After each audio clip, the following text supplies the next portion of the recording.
لبيك لبيك لا شريك لك لبيك إن الحمد والنعمة لك والملك لا شريك لك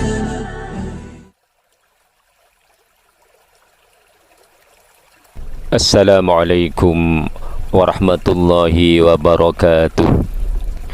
Alhamdulillahi rabbil alamin, wa bihi nasta'inu ala umurid dunya waddin, wassalatu wassalamu ala asyrafil mursalin, sayyidina wa habibina wa syafi'ina wa qurrati a'yunina wa maulana Muhammadin, ballaghar risalah wa addal amanah wa nasahal ummah wa jahada fillahi haqqa jihadih hatta atahul yaqin wa ala alihi wa sahbihi ajma'in. Allahumma la sahla illa ma ja'altahu sahla wa anta taj'alul hazna idza syi'ta sahla. Rabbi yassir wa la tu'assir, Rabbi tammim bil khair. Amma ba'd. Ma'asyiral muslimin rahimakumullah. Alhamdulillah, kita berjumpa lagi dalam kajian di seputar ibadah haji. Seperti biasa, kita berpandukan dengan keterangan-keterangan yang berada dalam kitab Fathul Mu'in. Mari kita langsung kepada pembahasannya. Bismillahirrahmanirrahim. Qala al-muallifu rahimahullahu ta'ala wa nafa'ana bihi wa bi'ulumihi fid daraini amin. Wa huwa ay al-hajju minasyara'i'il qadimati. Wa huwa, dan adapun haji itu adalah termasuk sebagian dari syariat-syariat yang sudah lama.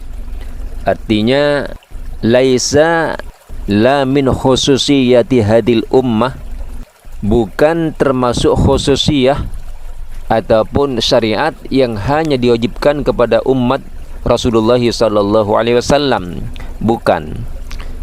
Sebab haji ini sudah dilakukan oleh manusia pertama, itu Nabiullah Adam alaihissalam. Wa ruwiya anna Adam alaihissalam hajja 40 hajjatan minal hindi masyian. Diriwayatkan bahwasanya Nabi Adam alaihissalam melakukan ibadah haji sebanyak 40 kali, dan itu pun beliau melakukannya dengan berjalan kaki dari negara Hindia. Bayangkan berapa ribu kilometer yang beliau tempuh untuk perjalanan menunaikan ibadah haji ini. Seperti yang kita ketahui bahwasanya Nabiullah Adam alaihissalam dengan ibu kita Sayyidatina Hawa alaihissalam, ketika mereka melanggar larangan Allah, maka mereka diusir dan diturunkan ke bumi oleh Allah Subhanahu wa ta'ala. Diceritakan bahwa Sayyidatina Hawa, ibu kita Hawa, Allah turunkan di Jeddah, di mana termasuk sebagian kota yang berada di Arab Saudi, sedangkan Nabiullah Adam alaihissalam Allah turunkan di Hindia, di suatu tempat yang bernama Jabal Adam.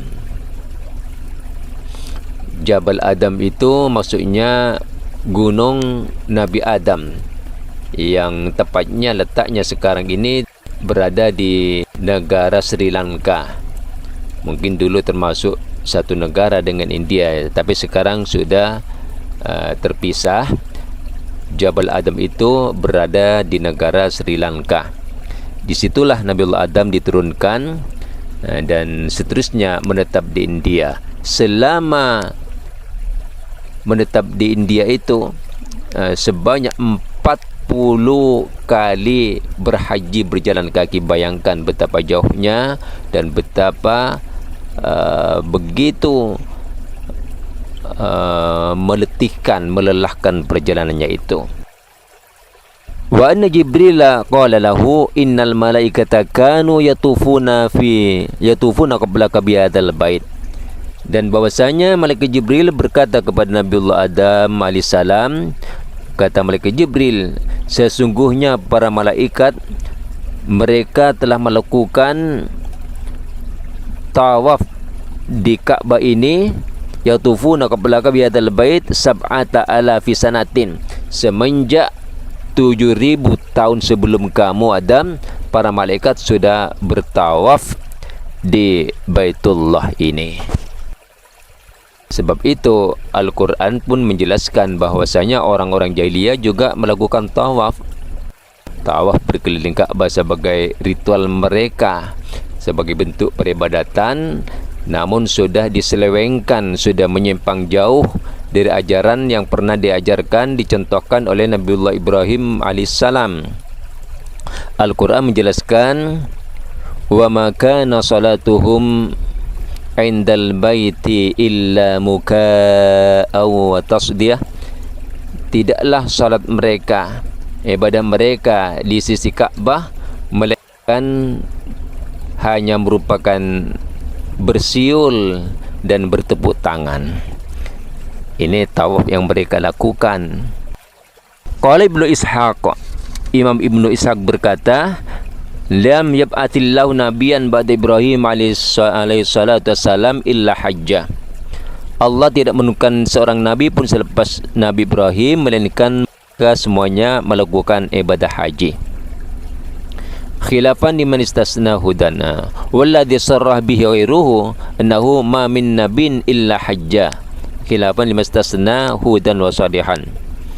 Namun pendapat yang kuat, yang muktamad, seperti yang diterangkan oleh ulama-ulama yang lain, bahwasanya tiada seorang nabi pun melainkan mereka semuanya menunaikan ibadah haji.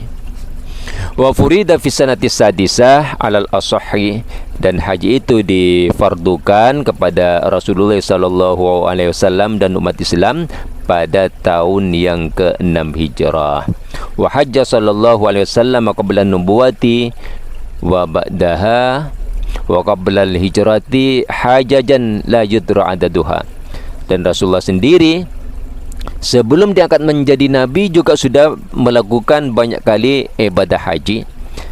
Selepas diangkat menjadi nabi sebelum hijrah juga banyak kali melakukan ibadah haji, hingga jumlahnya tidak terhitung. Wa ba'daha hajjatal wada'i la ghairu.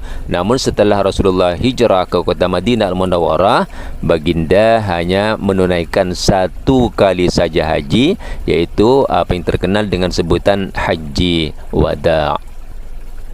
Wa warada man hajja hadzal baita kharaja min dhunubihi ka yaumin waladathu ummuh.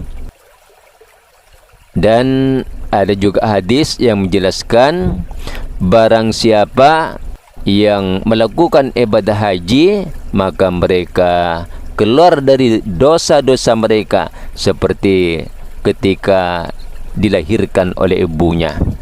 Kayaumin waladatumu, pada hari ketika dia dilahirkan oleh ibunya. Masya Allah, tabarakallah. Bagi teman-teman yang sudah diberi kesempatan oleh Allah menunaikan ibadah haji, maka dosa-dosanya dihapus oleh Allah seperti baru lahir ke dunia. Anak yang baru lahir dalam keadaan putih, bersih, suci dari segala noda dan dosa-dosa. Begitu juga orang-orang yang telah melakukan ibadah haji. Bahkan dalam hadis lain Rasulullah SAW bersabda, al-hajjul mabrur laisa lahul jaza illal jannah. Adapun haji yang mabrur tiadalah balasan baginya melainkan syurga. Mudah-mudahan kita semuanya, kaum muslimin dan muslimat, sanak saudara kita juga Allah permudahkan untuk dapat melakukan ibadah haji. Allah murahkan rezeki mereka, dapat mengumpulkan uang untuk sama-sama pergi ke tanah suci Al-Haramain, Makkah Al-Mukarramah dan Madinah Al-Munawwarah. Amin ya rabbal alamin. Wal umrati yajibani ala kulli muslimin mukallafin hurrin mustati'in. Tadi sebutkan babul haji wal umrati, bab haji dan umrah. haji dan umrah ini secara definisinya sama, yaitu qasdu baitillahi linnusuk, mendatangi Baitullah untuk tujuan ibadah. Cuma waktunya berbeda. Bulan-bulan haji ini hanya bulan Syawal, Zulqa'dah dan 10 hari bulan Zulhijjah. Sedangkan umrah sepanjang tahun, ya. Umrah dan haji ini sama-sama wajib. Sama-sama wajibnya. Cuma bagi teman-teman yang sudah pernah melakukan ibadah umrah, ya, tapi belum melakukan ibadah haji, ya, umrah wajibnya itu belum gugur, ya. Belum gugur. Sebab umrah wajib itu berkaitan dengan haji, ya. Dilakukan ketika melakukan ibadah haji, dilakukan haji dulu ataupun umrah dulu ataupun serentak. Sebab itu ada istilah-istilah ataupun nama-nama cara pelaksanaan ibadah haji ini seperti yang selalu diterangkan sebelumnya, yaitu ada haji ifrad. Haji ifrad ini ketika para jamaah berangkat sampai miqat, batas di mana diwajibkan berniat untuk ibadah haji. Kalau memilih haji ifrad, haji yang paling afdal ini, ya, maka sampai miqat terus berniat haji. Nawaitul hajja wa ahramtu bihi lillahi ta'ala. Sahaja aku melakukan haji dan aku ihram dengannya kerana Allah. Sampai di Makkah terus melakukan tawaf qudum, bukan tawaf rukun. Dan masa ihramnya panjang sampai selesai menunaikan ibadah fardu haji setelah pulang dari Padang Arafah, dari Mina, dan terus tawaf ifadah, tawaf fardu haji, dan tahallul, baru selesai masa hajinya dan larang-larangan ihram keseluruhannya. Jadi panjang pantang larang ihramnya. Adapun haji tamattu, jamaah haji yang sudah berangkat dari kampung halamannya sampai di miqat, mereka niat bukan terus niat haji tapi niat umrah. Nawaitul umrata wa ahramtu biha lillahi ta'ala. Saja aku melakukan ibadah umrah dan aku ihram dengannya kerana Allah. Maka setelah sampai di Makkah Al-Mukarramah, dia meneruskan kerja-kerja umrahnya, yaitu tawaf di Baitullah, kemudian sa'i, kemudian tahallul dengan cara menggunting rambut ataupun mencukur rambut. Selepas itu habis masa ihramnya, habis, sudah tidak terikat dengan pantang larang lagi. Nanti tanggal 8 Zulhijjah, sehari sebelum masuknya hari Arafah, sudah berangkat ke Arafah. Maka sebelum berangkat, ketika mau keluar dari hotel untuk menuju ke atas bus yang akan membawa ke Arafah, disitulah niat nawaitul hajja wa ahramtu billahi ta'ala. Saja aku melakukan ibadah haji dan aku ihram dengannya kerana Allah. Sedangkan yang haji qiran, biasanya orang-orang tertentu, para pejabat, orang-orang kenamaan yang waktunya sangat terbatas, datang saat akhir, datang tinggal sehari 2 hari ataupun pada hari Arafahnya langsung ke Padang Arafah, dan niatnya ketika mau keluar dari tempat penginapannya langsung niat digabungkan sekali, nawaitul hajja wal umrata wa ahramtu bihi lillahi ta'ala. Saja aku niat haji dan umrah dan aku ihram dengan keduanya kerana Allah. Pelaksananya hanya 1 kali, tak perlu umrah lagi, ya. Tak perlu umrah lagi selepas itu. Itu namanya haji qiran. Haji tamattu dan qiran itu semuanya dikenakan dam. Wallahu a'lam bisawab. Wallahu minkum. Wassalamualaikum warahmatullahi wabarakatuh.